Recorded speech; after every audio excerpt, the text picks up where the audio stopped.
Hello दोस्तों, मैं हूं अली जो कि अनअकैडमी पे एक वेरीफाइड स्केटर हूं। आप सभी का Haidari study point YouTube channel पे स्वागत करता हूं। आज की अपनी इस वीडियो में हम लोग सीटेट के प्रैक्टिस सेट को डिस्कस करेंगे जो कि पेश किया जा रहा है एम अली के ज़रिए। आप लोग मुझे अनअकैडमी पे फॉलो करें, हैदरी स्टडी पॉइंट को ज़रूर सब्सक्राइब करें। जैसा कि आप लोग जानते हैं कि सीटेट में अनसीन पैसे से रिलेटेड 15 सवालात पूछे जाते हैं, जिसमें से 9 सवाल जो होते हैं वो नस्र पे आधारित होते हैं और 6 सवाल नज़्म पे आधारित होते हैं। तो उन्हीं 15 सवालों को आज हम लोग अपनी इस वीडियो में डिस्कस करेंगे। तो चलिए शुरू करते हैं। पैसेज आपके सामने दिख रहा है कि इब्ने मरियम हुआ करे कोई, मेरे दुख की दवा करे कोई, न सुनो गर बुरा कहे कोई, न कहो गर बुरा करे कोई, रोक लो गर गलत चले कोई, बख्श दो गर खता करे कोई, कौन है जो नहीं है हाजतमंद, किसकी हाजत रवा करे कोई। ये पैसेज है। अब हम लोग इससे रिलेटेड सवालों को देखते हैं। पहला सवाल ये कि इब्ने मरियम किसे कहते हैं। तो दोस्तों, इब्ने मरियम हज़रत ईसा अलैहिस्सलाम को कहते हैं, क्योंकि उनकी माँ का नाम मरियम था और वो बिना बाप के पैदा हुए थे। अगला सवाल ये है कि अगर कोई किसी को बुरा कहे तो क्या करना चाहिए। तो शायर नज्म में कह रहा है कि न सुनो गर बुरा करे कोई, यानी कि अगर कोई किसी को बुरा कह रहा है तो हमें सुनना नहीं चाहिए, किसी की बुराई और गीबत नहीं सुनना चाहिए।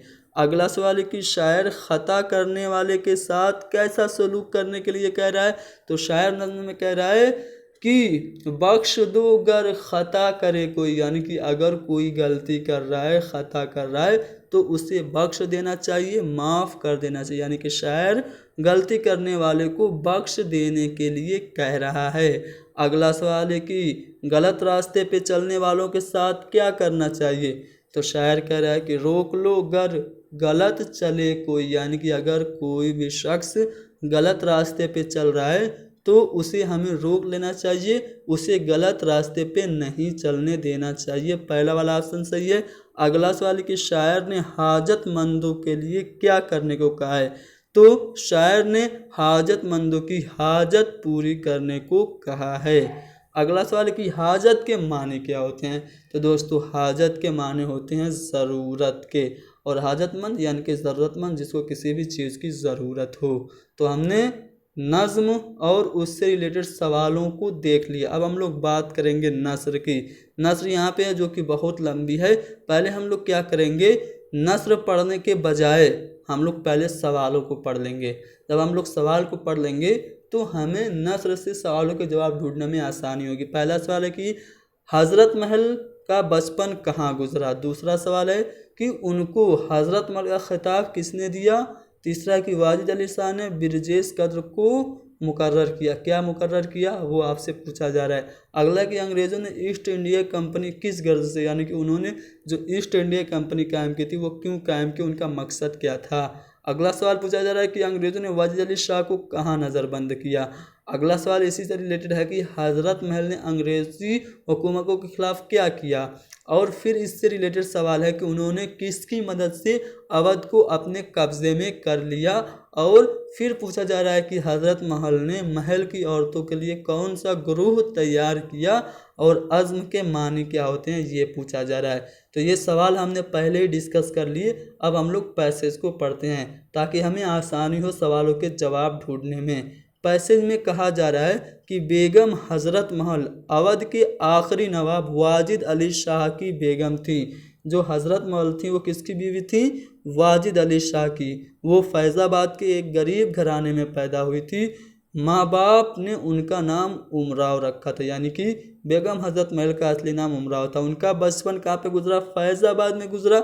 जब वो लखनऊ आई तो वाजिद अली शाह की बेगम बनी, यानी कि जब वो फैज़ाबाद से लखनऊ आई तो उनकी शादी वाजिद अली शाह से हो गई। वाजिद अली शाह अवध के तख्त पर बैठे तो उन्होंने अपनी चहेती बेगम को हज़रत महल साहिबा का खिताब दिया। अब देखिए, क्वेश्चन आपसे पूछा गया था ना कि किसने हज़रत महल का खिताब दिया, तो उसका जवाब आपको यहाँ से मिलेगा। और उनके बेटे बिरजेश कद्र को अपना वली अहद मुकर्रर किया, यह भी इम्पोर्टेंट पॉइंट है। अगला इसमें कहा जा रहा है कि अंग्रेज़ों ने हिंदुस्तान के साथ तिजारत करने के लिए ईस्ट इंडिया कंपनी कायम की। आहिस्ता आहिस्ता यह कंपनी हुकूमत के कामों में दखल देने लगी। हर रियासत में उनका एक नुमाइंदा रहता था अवध में हुकूमत का सारा इंतज़ाम धीरे धीरे कंपनी के नुमाइंदे ने अपने हाथ में ले लिया और आखिरकार कंपनी की हुकूमत ने वाजिद अली शाह को तख्त से उतार कर कलकत्ता में, कहाँ पे, कलकत्ता में नज़रबंद कर दिया और अवध पर पूरा कब्जा कर लिया। उस वक्त अवध में ऐसे बुलंद हौसला लोग बहुत कम थे जो कंपनी के खिलाफ उठते और बादशाहत को वापस लाने की हिम्मत करते, मगर हजरत महल बेगम चुपकी न बैठ सकी। उन्होंने अपने बेटे को तख्त पर बैठा दिया और अंग्रेज़ों के खिलाफ ऐलान जंग कर दिया। क्या किया? ऐलान जंग कर दिया। अंग्रेज़ी फ़ौज ने मुकाबला करने के लिए उन्होंने दिल्ली की ताजदार बहादुर शाह जफ़र, नाना साहब पेशवा और मौलवी अहमदुल्ला शाह से मदद मांगी।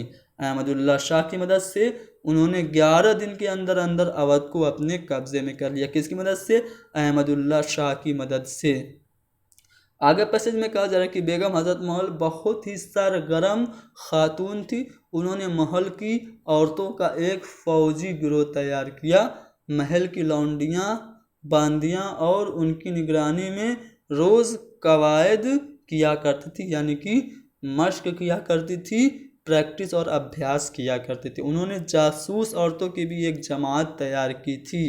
उनकी मातहती में अवध की बहुत सी औरतें मर्दाना लिबास पहनकर हथियार सजाकर जंग करती थीं। तो ये था पैसेज। अब इससे रिलेटेड सवालों को देख लेते हैं। पैसेज में कुछ बातें छूट रही हैं कि बेगम हजरत महल के मुख्तलिफ मोर्चों पर आम फौजों के साथ शरीक होकर करती थी। उनकी मौजूदगी की वजह से आज़ादी के मतवालों का जोश और बढ़ता गया। इस तरह से 2.25 बरस तक अवध की आज़ादी की जंग जारी रही। अब इससे रिलेटेड पहला सवाल यह है कि हजरत महल का बचपन कहाँ गुजरा। तो वो कहाँ पे पैदा हुई थी? फैज़ाबाद के एक गरीब घराने में। उनका बचपन का नाम उमराव था, इसलिए उनका बचपन कहाँ पे गुजरा? फैज़ाबाद में गुजरा। और जब वो लखनऊ आए तो उनकी शादी किससे हो गई? उनकी शादी वाजिद अली शाह से हो गई। अगला सवाल पूछा जा रहा है कि उनको हजरत महल का खिताब किसने दिया? तो वाजिद अली शाह ने उनको हजरत महल का खिताब दिया था। अगला सवाल है कि वाजिद अली शाह ने बिरजेश कद्र को मुकर्रर किया। बिरजेश कद्र कौन था? बेगम हजरत महल और वाजिद अली शाह का बेटा था। उस वाजिद अली शाह ने उसको अपना वली अहद यानी कि जानशीन उत्तराधिकारी मुकर्रर किया, घोषित किया। अगला सवाल है कि अंग्रेज़ों ने ईस्ट इंडिया कंपनी किस गरज से कायम की? जैसा कि पैसेज में कहा जा रहा है कि उन्होंने ईस्ट इंडिया कंपनी जो कायम की थी वो तिजारत की गरज से की थी, लेकिन धीरे धीरे वो हुकूमत के कामों में दखल अंदाजी करने लगे थे। तो हमारा सही जवाब जो होगा वो तिजारत करने की गरज से ही ईस्ट इंडिया कायम की थी, ये होगा। अगला सवाल ये है कि अंग्रेज़ों ने वाजिद अली शाह को कहाँ नज़रबंद किया? तो अंग्रेज़ों ने वाजिद अली शाह को कलकत्ता में नज़रबंद किया था। अगला सवाल कि हज़रत महल ने अंग्रेज़ी हुकूमत के ख़िलाफ़ क्या किया? तो दोस्तों, जब अंग्रेज़ों ने वाजिद अली शाह को नज़रबंद कर दिया और उनके हुकूमत पर कब्ज़ा करने की कोशिश की, तो बेगम हज़रत महल ने अंग्रेज़ों के ख़िलाफ़ ऐलान जंग कर दिया।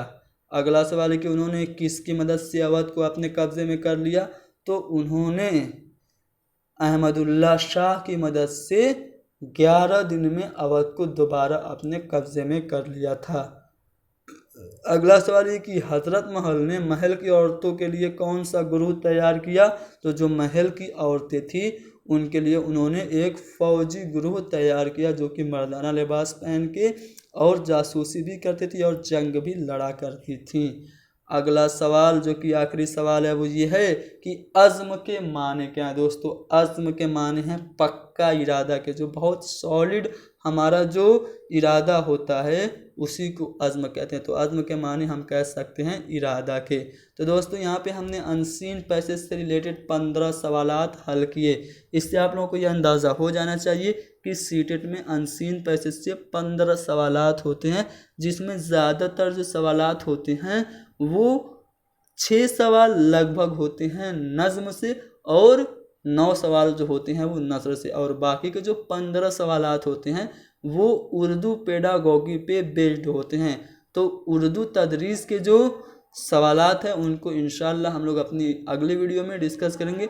आप लोग इस वीडियो को ज़्यादा से ज़्यादा शेयर करें। Thank you very much.